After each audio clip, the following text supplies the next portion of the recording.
Donc voilà, donc je vous dis donc le plan du jour, effectivement, c'était donc, comme je vous ai dit, donc la modélisation, la génération, la comparaison, le reverse de données, le scaffolding et la génération de documentation.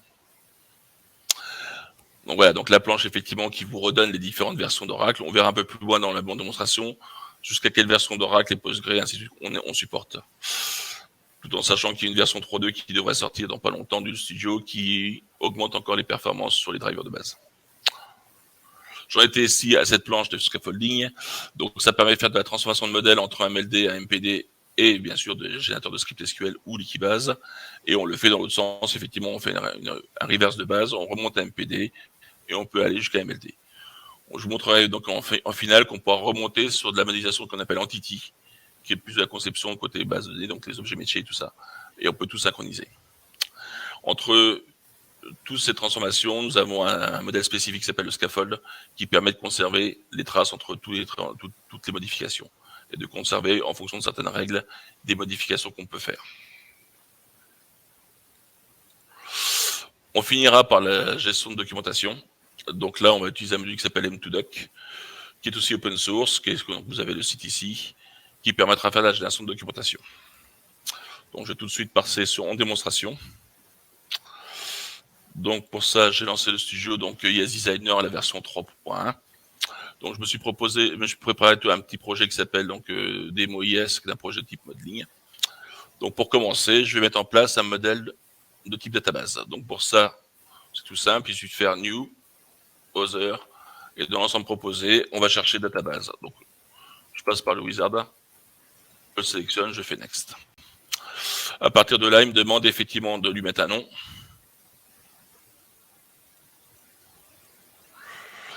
Et si j'en reste là, je fais Finish, je vais créer un modèle de type logique. Par défaut, on crée un modèle de type logique. Mais moi, ce qui m'intéresse, sera de faire plutôt un modèle de type physique. Je vais prendre un modèle de type Postgre, parce que j'ai une base de Postgre embarquée pour faire des démonstrations de génération. Donc, je vais cliquer sur le bouton Next, et là, je vais pouvoir choisir les différents types existants. Donc, on retrouve les types MySQL, MariaDB, donc on va jusqu'à la 10.2, Oracle, pour l'instant, c'est jusqu'à la 11G. Donc, pour les modèles H2, ça va sur les 1.3, les 1.4 complètes. Pour Postgre, on va de la 9.5 à la 13, et sur SQL Server, on est sur la 2008. Le 3.2 embarquera de nouvelles versions, donc on montera on ira jusqu'à on aura, je crois, sous la 13, Postgre jusqu'à la 14, et on ira sur des serveurs 2016 pour SQL Server. Voilà. Donc, dans un premier temps, moi, je vais prendre un modèle Postgre. Je peux choisir de la même façon l'encoding qu'on va utiliser au niveau de la base de données qu'on pourra transférer. Donc, par défaut, je vais rester en UTF-8. Voilà, je fais Finish. Automatiquement, le studio se met en place. Par défaut, il m'a activé des viewpoints et il m'a créé ma vue de représentation de niveau database qui va me permettre de modéliser graphiquement. Donc, le studio lui-même fonctionne sur la technologie Sirius. Donc, on utilise ce qu'on appelle des viewpoints. Donc, par défaut, on peut choisir les viewpoints qu'on peut activer. Donc, dans notre cas, nous, c'est database qui a été automatiquement créée lors de la création du wizard. Mais on pourrait en réactiver si besoin était. Et au niveau de mon modèle, il m'a créé une représentation graphique de niveau database, donc de plus haut niveau. À partir de là, je vais pouvoir créer tout un tas de choses, donc des choses au niveau des databases. Donc, dans un cas, effectivement, en fonction des bases de données, je peux créer des tables, des vues directement à la database. Dans notre cas, nous, Postgre, on va travailler sur des schémas. Donc, je vais d'abord commencer par créer un schéma. Donc, il suffit de sélectionner l'outil, me déplacer dans la vue. Soit je clique, ça m'en fait une forme de base.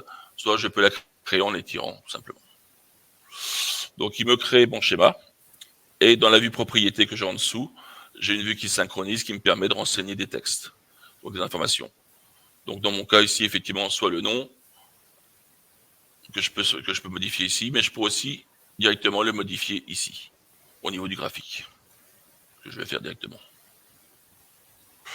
Voilà.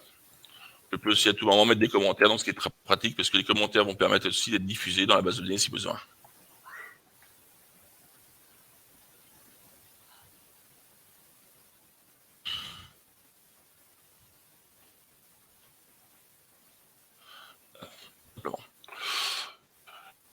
Une fois que j'ai créé mon schéma, le but du jeu, ça va de pouvoir rentrer dedans pour pouvoir designer la base de données qui m'intéresse. Donc pour ça, deux solutions. Soit je me mets au niveau schéma, je fais un clic droit, nouvelle représentation, et il me propose une représentation de type schéma.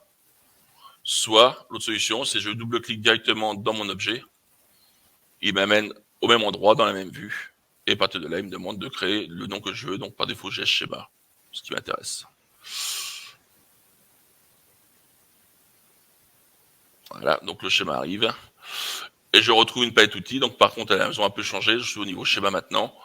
Donc, on ne retrouve plus de possibilité de créer un schéma puisqu'une base de données n'autorise pas de faire un schéma dans un schéma. Donc là, je vais commencer par créer par une table. Je vous mets un principe. Donc, je vais faire une table très simple. Je vais faire une table qui va permettre de gérer des séries. Le principe, pensez à mettre un peu de commentaires, c'est pratique. Donc, tout simplement, je crée une table de série. Je vais pouvoir, à partir de là, rajouter sa PK. Donc, l'outil PK colonne va me permettre de créer à la fois la colonne PK et la contrainte de PK. Tout simplement, donc, il me crée l'objet en une seule fois. Donc, je peux à partir de là sélectionner les différentes versions. Donc, ce qui m'intéresse, je vais pouvoir lui mettre le nom qui m'intéresse. Je vais pouvoir sélectionner le type. Et le type dépend bien effectivement de tout ce qu'il peut trouver dans les bases Postgre. Donc, pour l'instant, je vais me dire, pour moi, pour la démonstration, ça sera un integer. Je pourrais choisir effectivement d'autres informations du style, bon, en principe. Donc ici,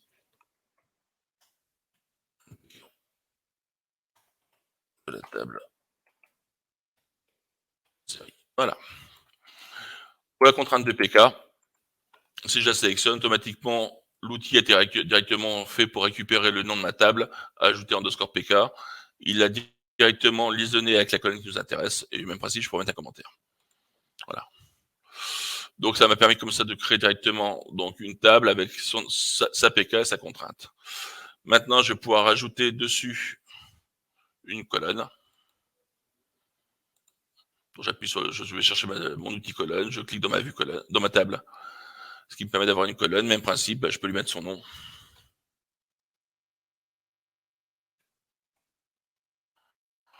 Je vais mettre un titre par exemple.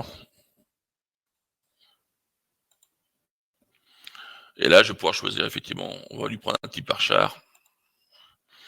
Et je vais pouvoir dimensionner à partir de là sa taille. Donc, je vais il fait 75 caractères. Je pourrais choisir si la colonne est nulle ou not nulle, si elle est unique ou pas. Et donc là, dans mon cas, moi, j'aurais pu choisir aussi, ça fait partie de la primary key. Dans mon cas, c'est pas une primary key, donc je laisse tout simplement comme ceci. Je vais pouvoir effectivement mettre un commentaire. Ça va tout simplement. Je pourrais mettre une valeur par défaut si besoin était. Donc là, je viens mettre tout simplement en place le titre. Donc, si je reviens sur la table, je vois qu'il y a différents onglets au niveau de la propriété. J'ai un onglet d'abord table qui me permet d'avoir le nom et là, je vois les colonnes qui viennent de se mettre en place dedans. Si je sélectionne une des colonnes, je vois que je peux la faire bouger au niveau, la déplacer au niveau de l'emplacement. Je peux voir mes primary keys pour travailler dessus. Je peux avoir mes foreign keys, mes index, les contraintes check de ma table. Donc, dans un premier temps, ce qui m'intéresse ici, par exemple, pour la PK, je voudrais associer ma PK à une séquence. Donc, pour ça, je vais créer une séquence. Donc, je vais chercher l'outil séquence. Il me crée un conteneur séquence graphique et dedans, il m'a créé une séquence 1 qui m'intéresse. Donc là, je vais créer ma séquence que je vais associer à ma table série, à ma PK de ma série. Donc, toutes les notions qui m'intéressent. Donc, je veux dire qu'on va commencer à 1, un incrément de 1. Max value, je vais pouvoir gérer que 10 000. Un cache de 5. Et à partir de là, ma séquence a été créée. Je vais pouvoir donc maintenant l'associer à ma PK de ma table. Donc, tout ce que j'ai à faire, c'est sélectionner la PK au niveau graphique. Ma propriété s'ouvre. Et ici, j'ai mes séquences. Je peux effectivement cliquer sur les 3 petits points. Et automatiquement, il me propose les séquences existantes. Là, il n'y en a qu'une seule. Je la sélectionne. Et à partir de là, je la mets en place. Donc, elle vient d'être mise en place au niveau de la PK. Même principe, je voudrais effectivement que mes titres soient uniques. Donc, dans ce cas-là, tout ce que j'ai à faire, c'est donc soit j'utilise l'outil index, qui va permettre de créer un index, et à partir de là, je vais choisir tous les renseignements complets. Soit je clique sur, je vais sélectionner ma colonne titre, je vais cliquer sur un unique. Automatiquement, l'outil me crée un index, il me donne un nom, donc il va chercher le nom de ma table, le nom de ma colonne, et il met underscore unique index. et il me l'ouvre directement dans la vue propriété. Non, donc voilà. Donc moi, ce nom-là ne m'intéresse pas. Je vais le renommer. Ah, par défaut, l'association a été faite automatique. Et même pas si je pourrais mettre un commentaire. Donc je pourrais ici mettre le type d'index qui pour l'instant n'est pas géré dans l'outil. Mais on a prévu le champ. On pourrait le faire évoluer plus tard pour ajouter les types d'index en fonction des bases de données. Donc graphiquement parlant, on voit aussi que l'index, on a un repère I1 qu'on retrouve directement au niveau de la colonne, ce qui permet de savoir rapidement que l'index, donc UN1, pointe sur la colonne qui s'appelle JS série, titre. Donc voilà. Donc à partir de là, je vais pouvoir créer en continuant. Une fois que j'ai fait effectivement ma PK, mes colonnes, je vais pouvoir rajouter une autre colonne.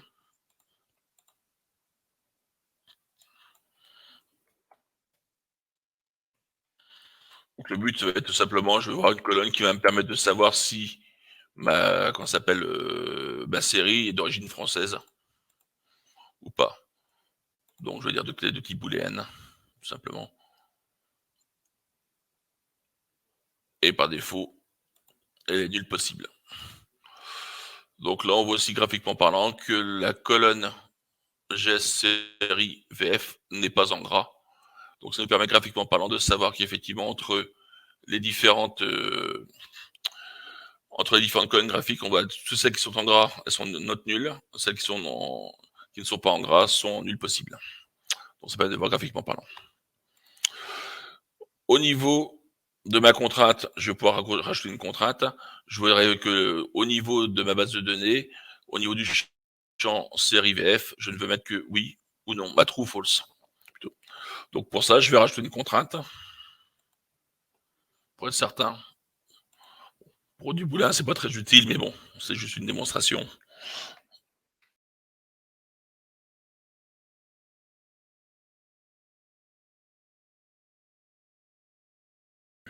Une expression, alors dans ce cas-là, par contre, il faut que ce soit une expression SQL.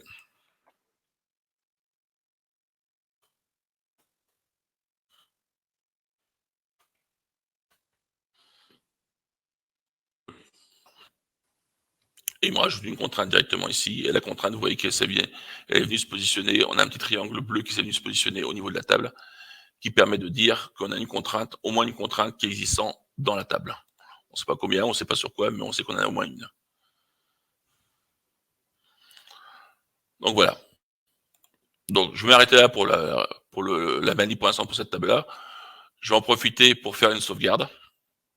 Je n'ai pas de choses sauvegarder pour l'instant. Et à partir de là, on va commencer par faire de la génération un peu. Donc pour ça, je vais demander de la génération SQL. Donc il me suffit de me positionner sur mon modèle database, faire un clic droit. J'ai une entrée qui s'appelle ESDesigner. Et dedans, je retrouve un générateur SQL script. Si j'exécute, voilà. Automatiquement, il me dit qu'effectivement, mon script s'est bien exécuté, qui se situe dans le folder SQL.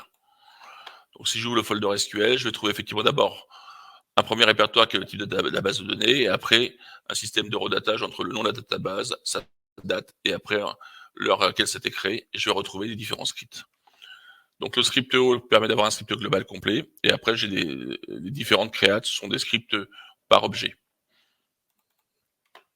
Donc on retrouve effectivement, comme dit, donc un script de création qui permet effectivement de gérer la table complète. Et pour ceux-là, dans les endroits où j'avais mis des commentaires, on retrouve la mise en place de commentaires. En fonction des bases de données, sur certains endroits, on peut mettre des commentaires, mais la base ne le supportant pas, ils ne sont pas générés dans les scripts SQL. Voilà. Je peux faire la même chose, mais du côté Liquibase. Donc même principe, l'entrée YesDesigner, et là j'ai un Liquibase changelog qui me dit effectivement que j'ai lancé effectivement la génération, ça s'est situé dans un folder qui s'appelle Liquibase, et on travaille sur la version Liquibase à 4.4.0 pour l'instant. La prochaine sera la 4.14 qui sortira donc à 4.3.2. Donc on retrouve un peu le même principe. Première entrée à la base de données, le schéma de la base de données, le nom de la database plutôt, excusez-moi, et après un système de redatage. Donc vous retrouvez effectivement un redatage complet date, heure, minute, seconde, et un fichier de changelog. Ce fichier changelog est créé à chaque fois dans ce répertoire-là, et on le recopie systématiquement à la racine de la database, ici. Et on a un autre fichier qui s'appelle Liquibase Properties. Donc, si je clique sur le Run Changelog, je me retrouve effectivement avec un système complet, donc format Liquibase en format XML, qui permet de me créer ma base de données. Donc, on utilise une version communautaire de Liquibase. Donc, tout n'est pas géré au niveau de Liquibase communautaire. Typiquement, la partie d'altération, effectivement, d'état pour mettre des contraintes. Donc, pour ça, ce qu'on a fait, c'est qu'on l'a géré directement en SQL au niveau de Liquibase. Si un jour ça change au niveau de la version communautaire, ben on repassera en description XML pure. Mais dans un premier temps, pour l'instant, on a pris ce choix-là.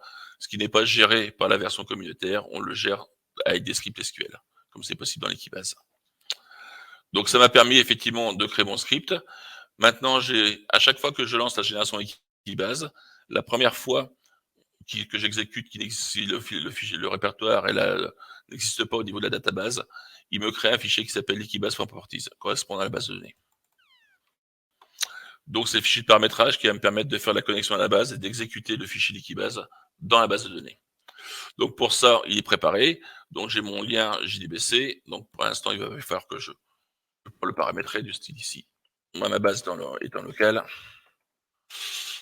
Donc, je vais le mettre au réel. Elle s'appelle ODU.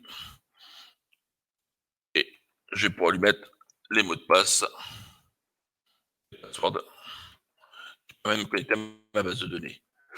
Dans le cas où ma base de données possède plusieurs schémas, au niveau donc là sur mon compte que je vois plusieurs schémas, il faut que je lui précise dans quel schéma je vais créer des tables spécifiques à Liquibase.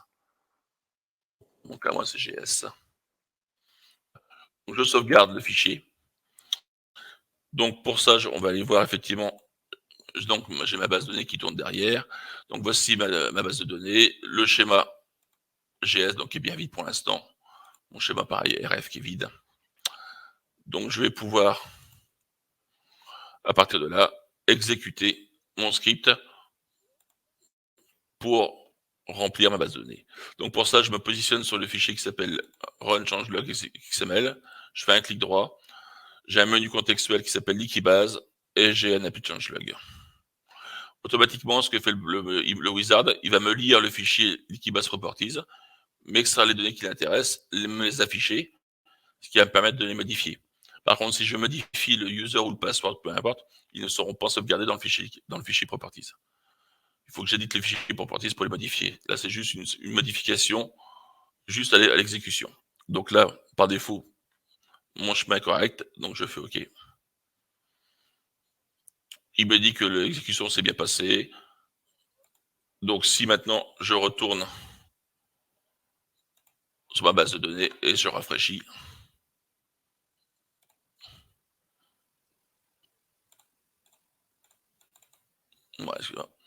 on retrouve effectivement mes deux tables spécifiques à Liquibase et surtout ma table série. Donc on peut voir un schéma rapide. Donc on retrouve effectivement mes deux champs, donc série titre et série BF. Donc ça m'a permis d'exécuter directement depuis mon studio, sans m'occuper du système. J'ai pu générer et créer ma table au niveau de ma base de données. Donc maintenant, ce qu'on va faire, c'est que maintenant qu'on a vu effectivement la génération, je vais modifier mon schéma et je vais faire de la comparaison de modèles pour pouvoir fabriquer effectivement, comme dans les itérations, on crée une première base de données, on génère le script, on passe à l'itération suivante, on modifie la base et le but du jeu, c'est de refaire un script en delta. Donc pour ça, c'est ce qu'on va faire. Donc là, ce que je vais faire, je vais rajouter une table qu'on va appeler saison.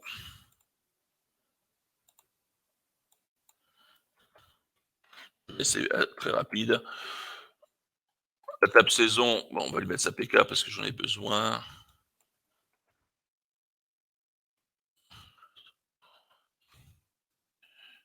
Et j'ai oublié de mettre son type. En même principe, le type, je pourrais le taper ici. Par contre, il faut que l'orthographe soit exactement celle qui est contenue dans la combo box. Moi, je trouve plus pratique de passer par la combo box directement. Et je vais lui rajouter juste une colonne. Donc, même principe, ça va être simplement le numéro de la saison.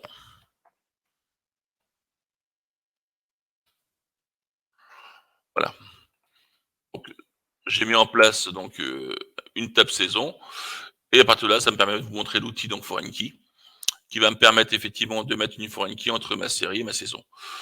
Donc pour ça, ben, je clique sur effectivement la table qui m'a et je vais vers la deuxième table, donc de saison vers série.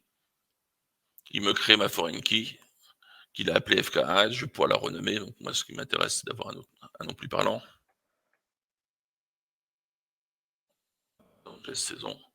Automatiquement, elle va donc la PK de ma table série a été amenée comme colonne de FK dans ma table saison, en automatique.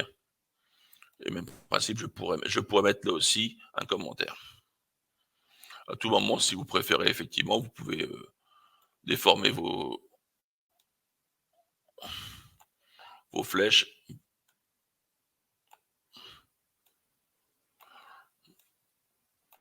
pour faire effectivement, si vous voulez remettre en place quelque chose de plus propre. Bon, voilà. Tout est possible au niveau de l'outil. Voilà, donc je crée ma contrainte FK. Je vais pouvoir effectivement, là aussi, je vais rajouter simplement une petite colonne pour sécuriser ma base. Donc là, je vais faire un index. Cet index-là, on va parler d'index d'unicité. Bon, je vais dire qu'il est unique. Cet index, eh ben, il va travailler entre séries et je vais lui rajouter la deuxième colonne qui est le numéro de ma saison. Comme ça, je suis certain qu'une série ne pourra avoir qu'une seule numéro de saison à la fois et pas plusieurs. Voilà. Donc, j'ai rajouté simplement un index. Donc là, on le voit aussi, l'index IAM, on le retrouve effectivement à chacune des colonnes. Tout simplement. Donc là, je vais sauvegarder ma base de données une nouvelle fois. Et ce qui m'intéresse maintenant, c'est de faire une comparaison de modèles qui va me permettre de voir quelles sont les différences entre le modèle que j'ai sauvegardé la première fois et ce modèle-là. Donc pour ça, je me positionne au niveau de mon modèle. Je fais un clic droit, menu contextuel, j'ai une entrée qui s'appelle Compare With. Je fais Local History. Il me donne les différentes dates de sauvegarde. Donc moi, ce qui m'intéresse entre celle qu'on vient de faire et celle d'avant, je les sélectionne. Je refais un clic droit et je fais un Compare With Chaser. Voilà. Donc l'outil vient de détecter les changements. Graphiquement parlant, on peut les voir.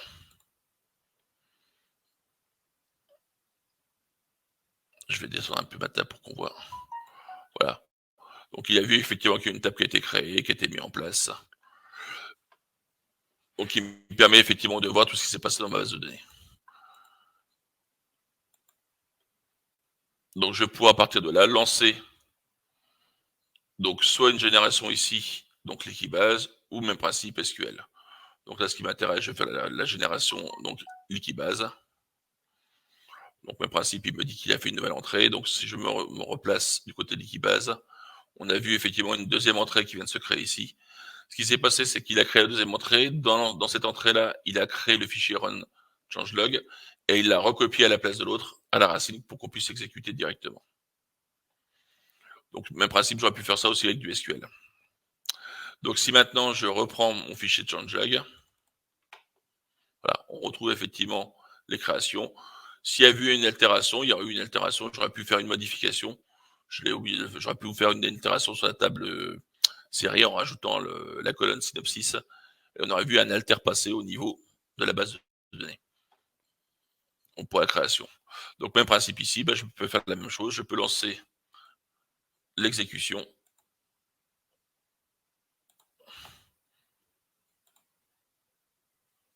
Voilà, donc là, il vient d'exécuter le script Liquibase au niveau de ma base. Et même principe, je vais pouvoir rafraîchir. Voilà. Donc, il vient de me créer effectivement maintenant ma table avec ma liaison entre les deux. Donc, on voit qu'on est capable effectivement de travailler en itératif avec le système en évolution. On retrouve systématiquement les deltas grâce à l'outil de comparaison. Donc là, cet outil-là, il suffit, si je clique ici, effectivement, je vais resynchroniser cette vue-là.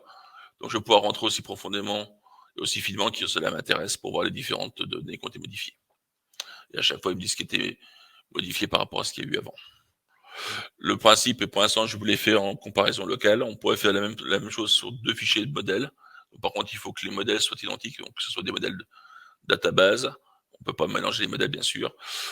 On pourrait faire ça aussi en gestion de conf. Donc, si votre projet est mis en gestion de conf, soit Git, soit SVN, vous pourriez faire la comparaison entre votre version locale et une des versions se trouvant sous la gestion de conf. Et on ferait le même principe de la comparaison. Donc voilà. Donc par rapport à cette comparaison qu'on vient de voir, il nous reste un outil qu'on n'a pas encore vu, qui est l'outil External Table. Donc ça va être un outil qui va me permettre d'aller chercher des tables qui ont été modélisées dans d'autres schémas et de pouvoir faire la liaison avec. Donc pour ça, je vais me positionner sur mon modèle database. Je vais rajouter donc un schéma de référence. F. Je vais vous montrer ce coup-ci. Je vais faire la création via le menu. Montrer ça, on arrive au même endroit. Si on retrouve mon wizard, je fais OK. Là, je vais rapidement vous faire une table. Donc, cette table-là, c'est une table de genre. Je vais juste, même principe, lui mettre sa PK parce qu'on en a besoin pour travailler avec les FK.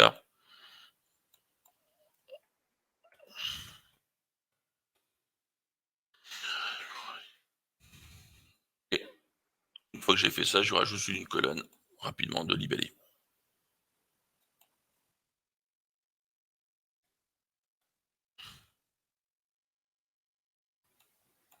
De type varchar.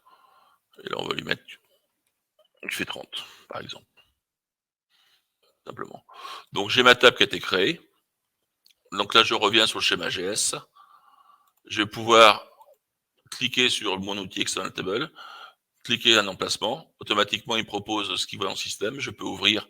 Et là, il me propose la table qu'il ne connaît pas, table d'échange. Je vais pouvoir la positionner. Et je pourrai effectivement partir de là. Donc, on voit que l'affichage change. Alors là, ce qu'on regarde bien, c'est la couleur. On est en vert très très pâle. C'est par rapport au vert qu'on a ici pâle. On retrouve effectivement la table RFGen, mais dans ce cas-là, on est sur le nom de la database, 2 points, le nom du schéma, 2 points, le nom de la table. Et on ne voit que les colonnes de base. On ne voit pas les index, on ne voit pas tout ça. Donc, je pourrai à partir de là créer une FK entre ma table des séries et ma table des genres.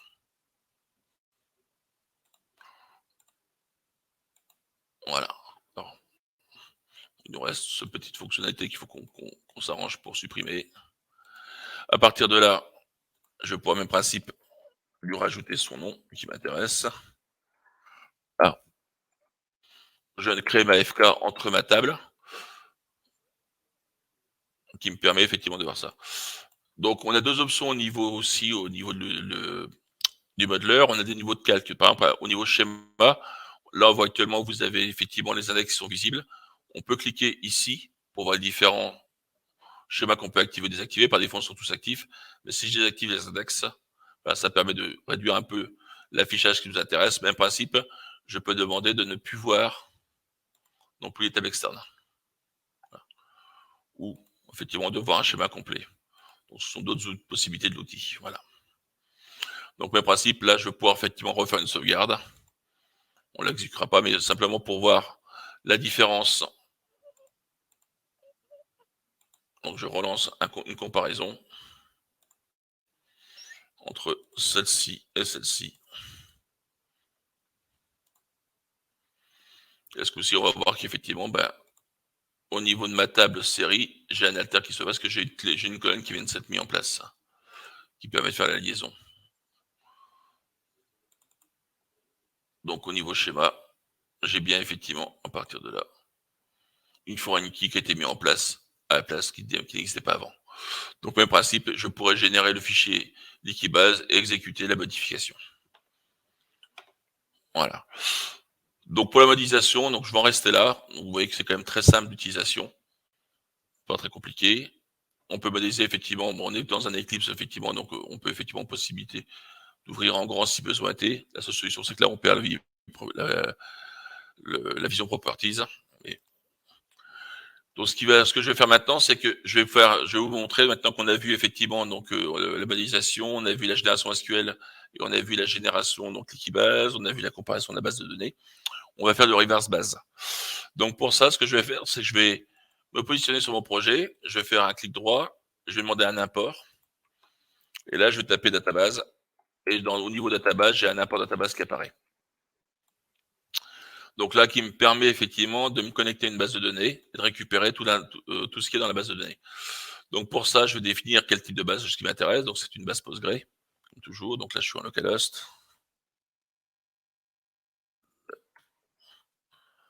Donc on ne pourra pas changer. Ma base s'appelle démo, contrairement à c'est pas celle qu'on a fait. J'en ai pris une avec un peu plus de choses dedans. Par défaut, cette base qui s'appelle démo contient deux schémas qui s'appellent le schéma RF et le schéma GS, comme j'ai fait pour la démonstration en modélisation.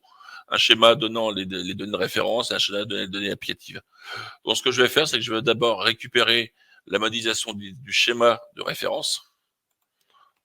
Donc, démo. Donc là, il me demande dans quel projet j'y suis, le nom. Il faut que je lui mette le nom du schéma .database. Une fois que c'est fait, voilà. Et une fois que c'est bon, je fais finish. Voilà. Il me dit que l'importation s'est bien passée. OK. Et à partir de là, il va me créer les vues en automatique et m'ouvrir donc le système. Voilà. Donc, il vient de faire un reverse de base sur le schéma RF. Donc, on retrouve le genre MPI, par exemple, ici, un peu plus renseigné que ceux que j'ai fait moi, avec différents index, des PK, mes séquences pour mes tables. Et ce que je vais faire, donc, je vais faire un deuxième. Alors, ce que j'aurais pu vous montrer effectivement avant, c'est ce que j'ai absorbé, excusez-moi. Donc, ma base de données qui est ici. Hop. Voilà, le but du jeu, c'est que je vais absorber ce schéma-là avec ce schéma-là. Donc, on vient de revoir à l'instant.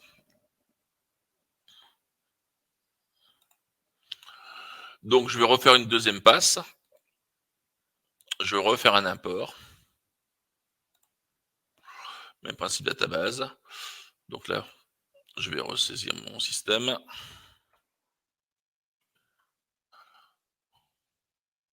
Pour ma base démo. La différence, c'est que là, je vais prendre le schéma GS.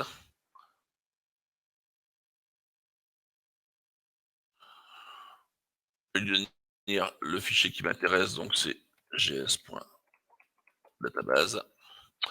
Par contre, au lieu de faire comme d'ailleurs finish, ce que je vais lui faire, c'est que je vais lui dire qu'il y a un fichier de référence sur lequel on pointe. On pointe sur le schéma de référence. Donc je viens de faire un reverse, donc je vais le sélectionner, je fais OK. Et ce qui va lui permettre comme ça, donc dès qu'il va trouver des FK qui sont interschémas, il va me les recréer et me les associer dans son système. Voilà, donc même principe, il me crée mon système, il me crée mes vues. Donc là, on voit bien que si j'ouvre mon schéma en grand, il m'a récupéré l'intégralité de la modélisation, mais surtout, il a fait l'accrochage directement, l'association des FK entre le schéma RF et le schéma GS en automatique. Donc là, on voit sur des petites tables, vous avez vu que c'est très rapide. J'ai déjà pratiqué sur des bases de données avec plus de 200 tables dedans. Ça prend moins d'une minute pour faire le reverse de base. Tout simplement. Donc, voilà. Donc, il me reste à vous montrer la partie scaffolding. Donc là, on avait vu qu'on a monté effectivement mon modèle ici, DataMoISD Database, qui est un modèle de type MPD. Donc, pour faire du scaffolding, ce que je vais faire, je vais créer un nouveau modèle de type database. Là, ce qui m'intéresse, c'est un modèle de type logique, donc j'ai pas besoin dans le bouton Next, puisque par défaut, on avait vu au départ que je vous ai dit, quand on crée un modèle, si on ne spécifie pas, il sera de type logique. Et en UTF-8, donc je fais Finish. Ce qui m'a permis de rentrer un modèle qui pour l'instant est vide, il n'y a rien dedans. Et moi, ce qui m'intéresse, c'est de transformer le modèle data MPD pour envoyer toutes les données dans mon modèle logique. Donc je sélectionne, j'ouvre l'entrée de mes deux modèles database pour arriver à la racine. Donc au niveau de la database, je sélectionne toutes les deux, je fais clic droit. J'ai un menu contextuel avec Yes Designer, scaffolding. Et là, il me propose de faire de logique vers le physique ou du physique vers logique. Alors attention de ne pas vous tromper, puisqu'effectivement, la première fois, on pourrait faire un contrôle si le fichier est vide et vous le dire, mais les fois d'après, quand on travaille sur du run trip au niveau des itératifs, bah, les bases sont pas tout à fait les mêmes. Donc on peut pas savoir dans quel sens vous allez. Donc vous risquez de supprimer des éléments si vous prenez pas le bon sens. Donc moi, je veux du physico-logique. Donc je prends le physical to logical. Par défaut, comme tout à l'heure, pour le retrofit, je pourrais faire référence à des choses, là c'est pas mon cas. Donc j'en rajoute pas, je fais finish. Voilà. Il me dit qu'effectivement, l'exécution s'est bien passée, qu'il a créé un point scaffold entre les deux qui permet de maintenir une cohérence entre mes deux schémas. Il m'a ouvert le schéma, il me l'a créé, voilà. Donc on retrouve la modélisation que j'ai faite. Donc là, je vais lui changer simplement le nom. On retrouve notre modélisation, effectivement, ce coup-ci, où je retrouve une liaison vers donc un système logique. La différence, c'est que ici, si vous regardez bien, si je vais sur mes colonnes, on voit bien la différence. Je n'ai pas le même nombre de choix de type d'éléments.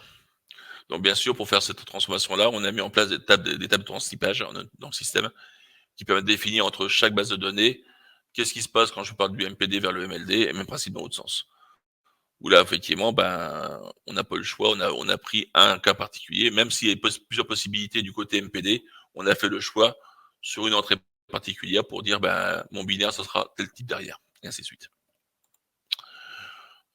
Donc là, j'ai fait donc mon retrofit qui m'a permis effectivement de réexécuter.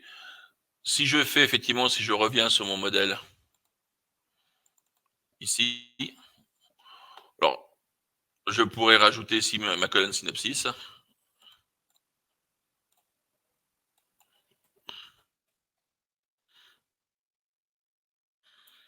Donc tout simplement, donc je vais pouvoir le sélectionner, donc c'est un type varchar. On va lui mettre de 500 caractères, tout simplement, les nuls possibles. Voilà. Donc je sauvegarde. Alors, quand on fait du scaffolding, on ne s'appuie pas sur la version mémoire, on s'appuie sur la version fichier. Donc bien penser à faire la sauvegarde avant de lancer le traitement. Donc là, ce que je vais faire, c'est que je vais relancer le scaffolding entre mes deux modèles, qui va me permettre effectivement de voir si effectivement il m'a bien récupéré ce champ que je viens d'ajouter du côté MPD. Donc j'ai deux possibilités pour le faire. Soit je refais comme tout à l'heure, pour la première fois que je l'ai exécuté, je reprends mes deux entrées, je fais un clic droit, le menu IS Designer, Scaffolding, je relance un Physical to Logical. Là, il détecte qu'il y a un fichier de scaffolding, on a déjà fait du scaffolding, il y a un fichier scaffold qui existe, il me demande si je veux utiliser ou je recommence à zéro.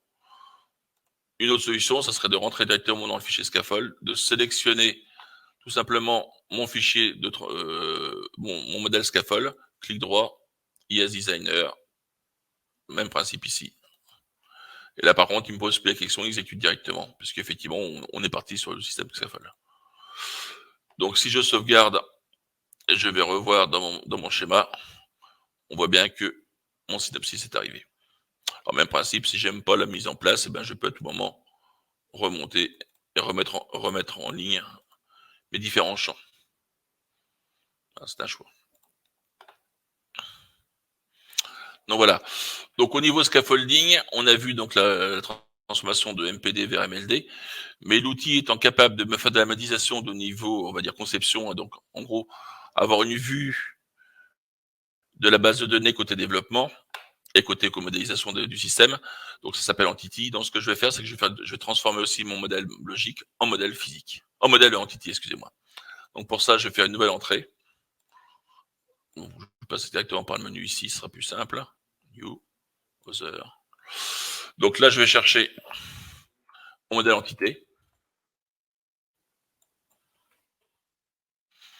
Je donne un nom.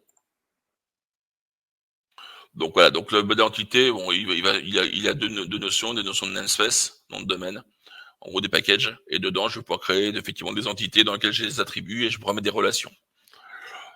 Et donc, ce qui m'intéresse, c'est effectivement, je vais demander de transformer mon modèle logique dans un modèle entity. Donc pour ça, je vais reprendre mon entrée. Je vais ouvrir, même principe qu'on avait fait pour le MPD-MLD. Je sélectionne les deux entrées. Je fais un clic droit, je fais toujours Yes Designer Scaffolding. Ce coup-ci, effectivement, je n'ai que la possibilité de faire de l'entité vers du database, du MLD, ou du logique vers du entity, c'est ce qui m'intéresse. J'ai pas de nouveau schéma à rajouter, donc je fais directement finish. Il m'a créé effectivement ma vue. Voilà. Donc, contrairement à la vue database tout à l'heure, bon, c'est une vue effectivement de namespace. On voit en automatique une liaison qui dit qu'il y a une référence entre quelque chose, une entité qui est dans la référence, qui pointe sur une entité du schéma applicatif, et le numéro 1 veut dire qu'il n'y en a qu'une seule. Et si je remonte, donc on retrouve un schéma à peu près identique, on voit effectivement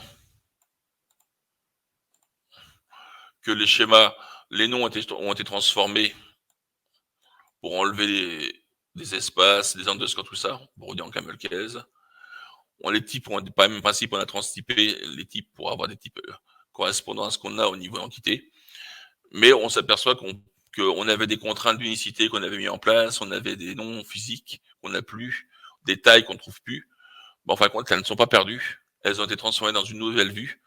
Donc, si je vais, effectivement, j'ai 2 vues qui ont été créées. Ma vue, c'est celle-ci que j'ai affichée au départ, plus maintenant, on se situe sur celle-ci. Mais j'ai une vue de haut niveau qui s'appelle Entity Physical Name, qui me permet effectivement, à partir de là, de revoir toute ma modélisation et de retrouver les noms logiques que j'ai du côté MLD, les tailles qui ont été mises en place, des contraintes chat si on avait eu, les contraintes d'unicité, donc même principe colonne, monocolonne ou multicolonne, ici. Si j'avais des valeurs par défaut, je l'aurais trouvé ici. Et les targets, c'est très particulier. C'est dans le cas où, effectivement, j'ai une table NN entre deux schémas, entre deux schémas. Quand on aurait positionné l'emplacement où se situe la table. Donc voilà, donc on voit qu'on ne perd aucune information, tout se remet en place dans différentes vues, c'est d'où le système de viewpoint. Donc voilà, pour cette partie-là, j'en resterai là sur toute la partie modélisation et tout ce qu'on a vu. Il me reste à vous montrer la partie génération de documentation, puisqu'effectivement, l'outil permet d'extraire toutes les données qu'on a modélisées dans un document de type Word. Donc pour ça, je vous ai préparé un projet parce qu'il faut quand même mettre en place le système de template. Donc on s'appuie sur un système de template Word. Donc ici,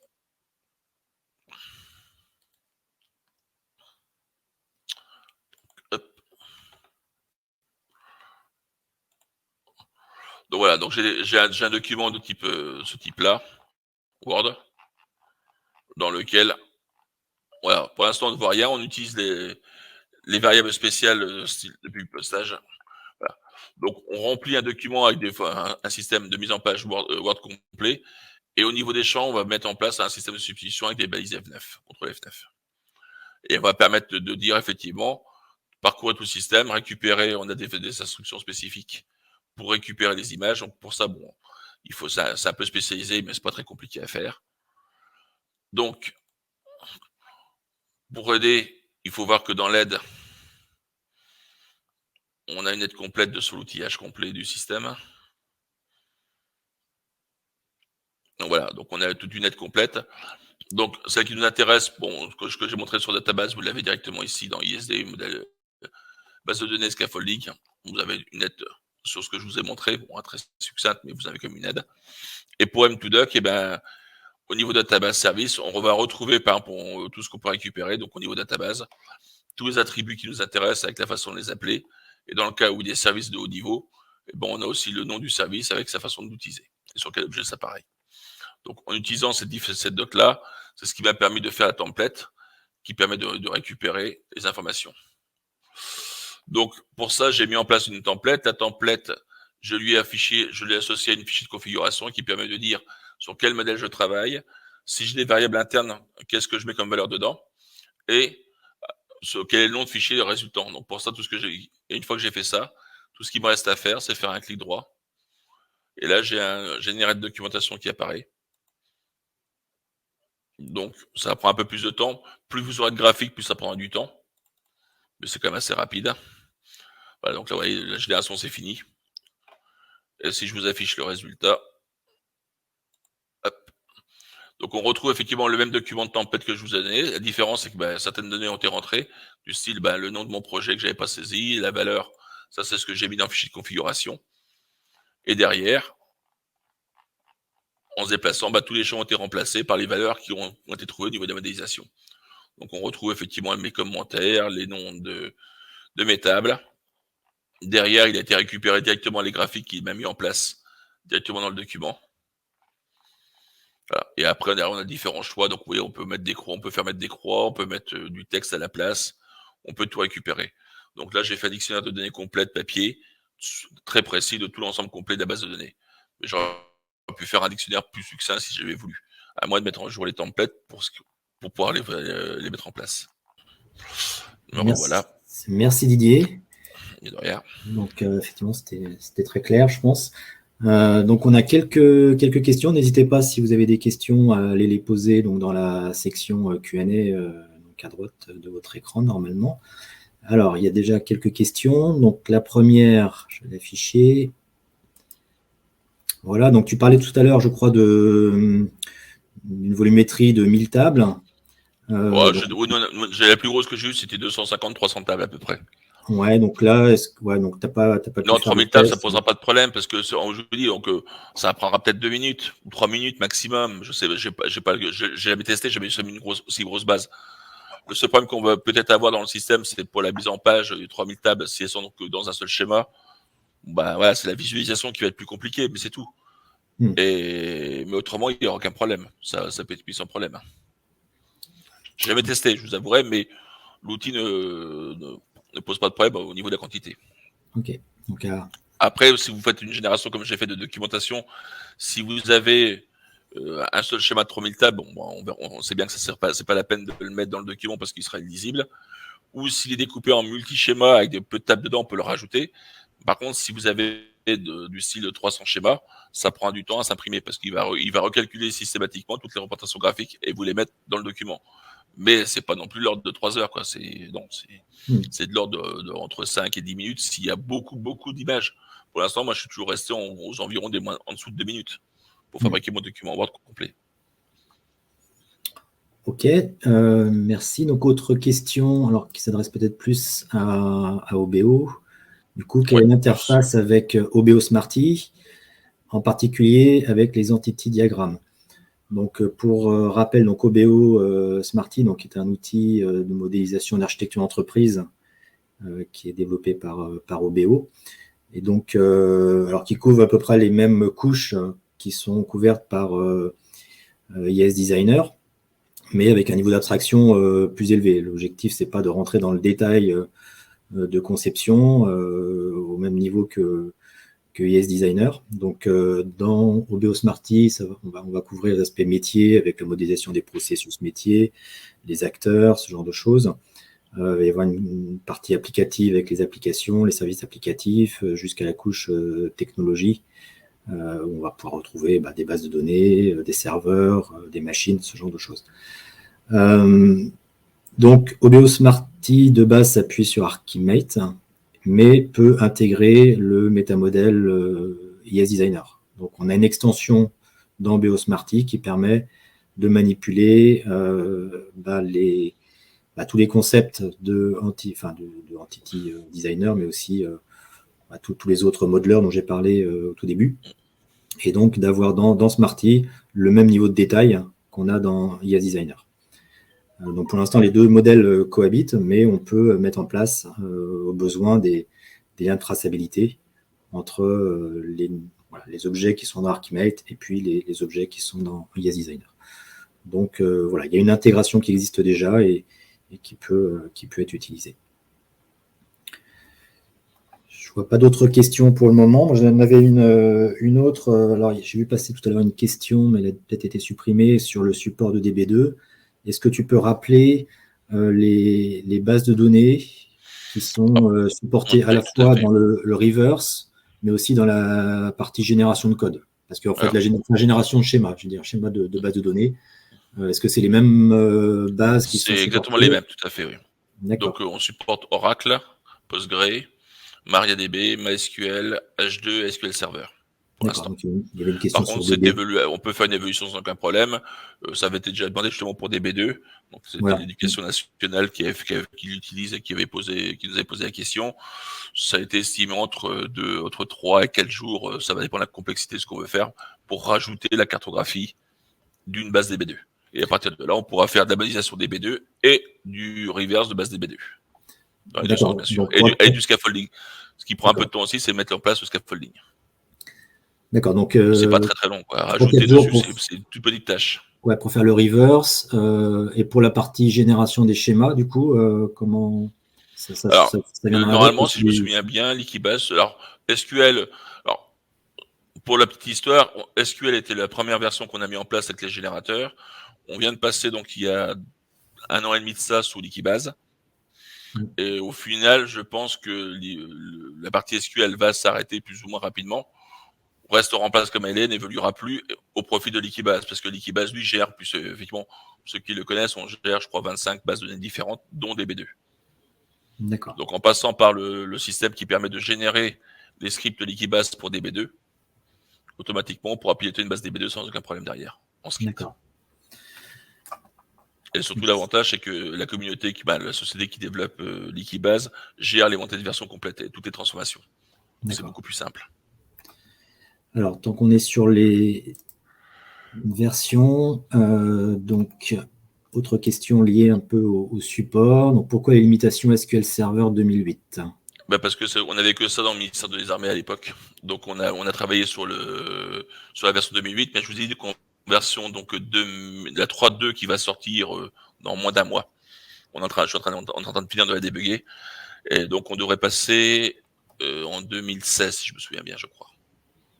Enfin, je reconfirme, mais on pourra reconfirmer, mais on fait une évolution justement sur la version. Justement, on monte les versions de serveur. On a monté des versions de toutes les bases de données. On est parti sur toutes les dernières versions possibles des bases de données qu'on supporte. Bien sûr, ça à décembre 2022, puisque le développement a été fini en décembre 2022.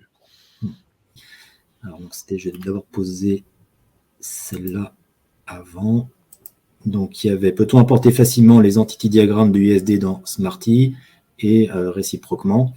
Donc, en fait, aujourd'hui, le métamodèle et les modeleurs sont intégrés dans OBEO Smarty. Donc, en fait, si vous avez fait votre modèle dans ESDesigner, en fait, en exportant le modèle, enfin, le modèle peut être réimporté directement dans Smarty, puisque c'est exactement le même métamodèle et les mêmes modeleurs qui sont intégrés dans Smarty. Donc, ça, c'est, on va dire, natif.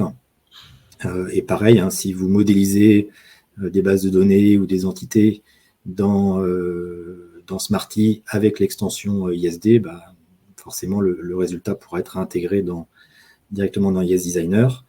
Voilà, ce qui aujourd'hui n'est pas intégré dans Smarty, c'est tout l'outillage qui vient avec ESDesigner. Donc, tous les outillages de génération, de scaffolding, tout ça, c'est pas forcément complètement intégré. Donc, c'est pas impossible, mais ça nécessiterait un petit travail supplémentaire d'intégration.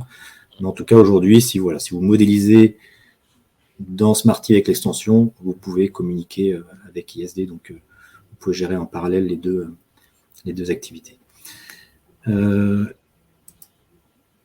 Est-ce que j'ai d'autres questions? Alors, j'en avais peut-être une dernière, puis on va s'arrêter les midi. Sur le temps de formation à l'outillage, donc effectivement, j'ai donné une formation donc, dans un de nos centres la semaine dernière. Ouais. Donc, sur l'outillage complet, j'ai mis 2 jours et demi. Donc, pour database, il faut compter, on va dire, entre 2 heures et 4 heures, quoi. Donc, quand tu parles de l'outillage complet, c'est tout ISD. Tout ISD.